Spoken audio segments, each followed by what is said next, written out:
Hello everyone, welcome to Competitive Minds Assam. আশা কৰোঁ আপোনালোক সকলো ভালে আছে। পঢ়াৰ মাজতে অলপ ৰিফ্ৰেছমেণ্টৰ উদ্দেশ্যৰে আজিৰ ভিডিঅ'টোত মই আপোনালোকলৈ লৈ আহিছোঁ এনে 10টা ইণ্টাৰেষ্টিং কুৱেশ্যন যিকেইটা উত্তৰ দিয়াত সাধাৰণতে 90% মানুহে বিফল হয়। ভিডিঅ'টোত যাতে বেছি সময় ৱেষ্ট নহয় তাৰ কাৰণে প্ৰতিটো প্ৰশ্নৰ উত্তৰ দিবৰ বাবে 3 ছেকেণ্ডকৈ সময় দিয়া হ'ব। আপোনালোকে ভিডিঅ'টো পজ কৰি উত্তৰটো ভাবিব পাৰে। গতিকে আহকচোন ভিডিঅ'টো ষ্টাৰ্ট কৰোঁ আৰু আপোনালোকে এই 10টা কুৱেশ্যনৰ কিমানটা উত্তৰ নিজে দিব পাৰিলে কমেণ্ট ছেকশ্যনত মোক কমেণ্ট কৰি জনাব।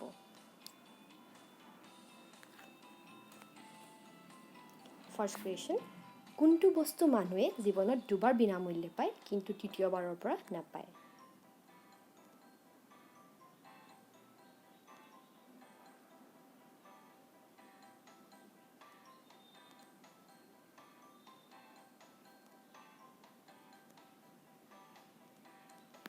আৰু ইয়াৰ উত্তৰটো হ'ল দাঁত। দাঁত মানুহে জীৱনত দুবাৰ বিনামূল্যে পায়, কিন্তু তৃতীয়বাৰ পাবৰ বাবে আমি দাঁতৰ ডক্তৰৰ ওচৰত যাব লাগিব। নেক্সট কুৱেশ্যন, কি তিনিটা আখৰে এজনী ছোৱালীক মহিলালৈ সলনি কৰে?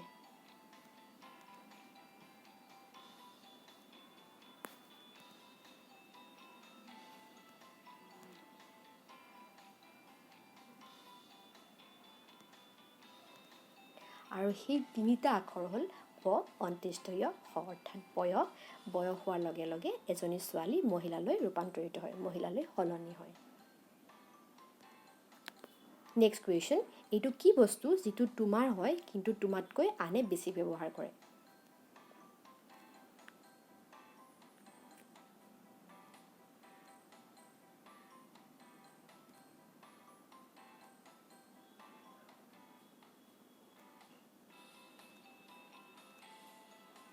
আৰু ইয়াৰ উত্তৰটো হ'ল তোমাৰ নামটো। আমাৰ নিজৰ নামটো যদিও আমাৰ হয় কিন্তু আমাক মাতিবৰ বাবে বেলেগে বেছি ব্যৱহাৰ কৰে।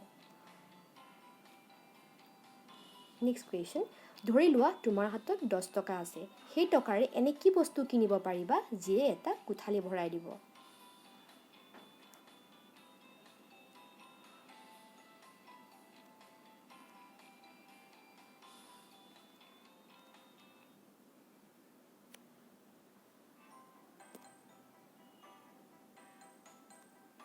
আৰু ইয়াৰ উত্তৰটো হ'ল 10 টকাত এটা ধূপকাঠিৰ পেকেট কিনিব পাৰি যাৰ সুগন্ধই কেৱল এটা কোঠালিয়ে নহয় গোটেই ঘৰখনে ইয়াৰ সুগন্ধৰে ভৰাই তুলিব।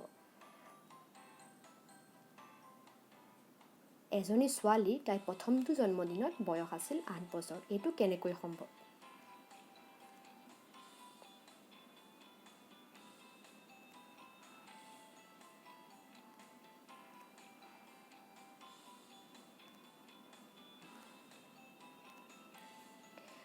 কাৰণ ছোৱালীজনীৰ জন্ম হৈছিল 1896ৰ 29 ফেব্ৰুৱাৰীত।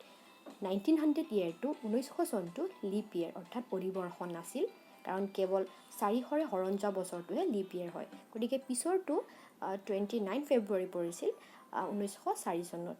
আৰু সেইকাৰণে প্ৰথম জন্মদিনটোত ছোৱালীজনীৰ বয়স আছিল 8 বছৰ আৰু দ্বিতীয় জন্মদিনটোত ছোৱালীজনীৰ বয়স হৈছিল 12 বছৰ।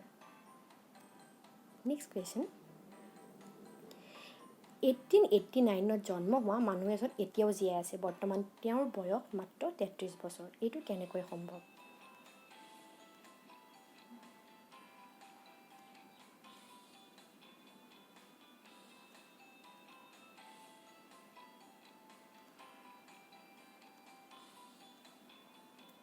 কাৰণ ব্যক্তিজন হস্পিটেল এখনৰ 1889 নম্বৰ ৰুমটোত জন্ম হৈছিল। ইয়াত 1889 ৰুম নম্বৰকে বুজাইছে, সেইকাৰণে মানুহজন এতিয়াও জীয়াই থকাটো সম্ভৱ হৈছে আৰু তেওঁৰ বয়স মাত্ৰ 33 বছৰ। কোনটো প্ৰশ্নৰ উত্তৰ প্ৰতিবাৰেই বেলেগ হয়?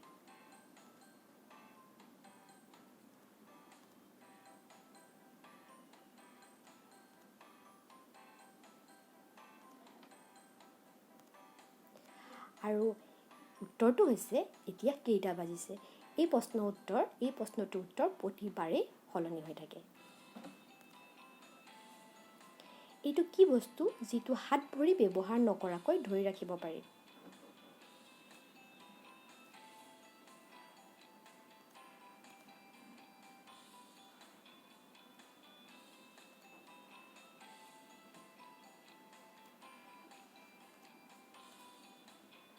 নিজৰ উশাহটো আমি আমাৰ নিজৰ উশাহটো হাত ভৰি ব্যৱহাৰ নকৰাকৈ ধৰি ৰাখিব পাৰোঁ।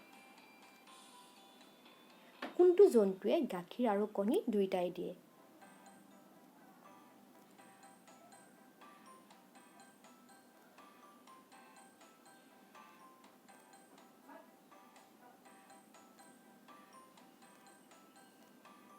আৰু ইয়াৰ উত্তৰটো হ'ল ডাকবিল প্লেটিপাছ।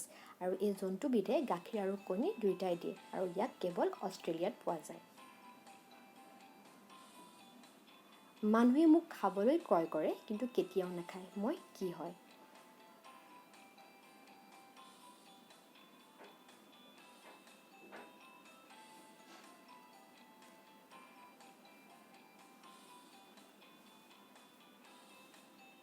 আৰু ইয়াৰ উত্তৰটো হ'ল প্লেট।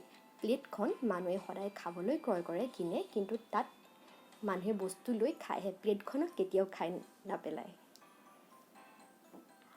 গতিকে আজিলৈ ইমানেই। আজি এইকেইটাই আছিলে ইণ্টাৰেষ্টিং কুৱেশ্যনছ।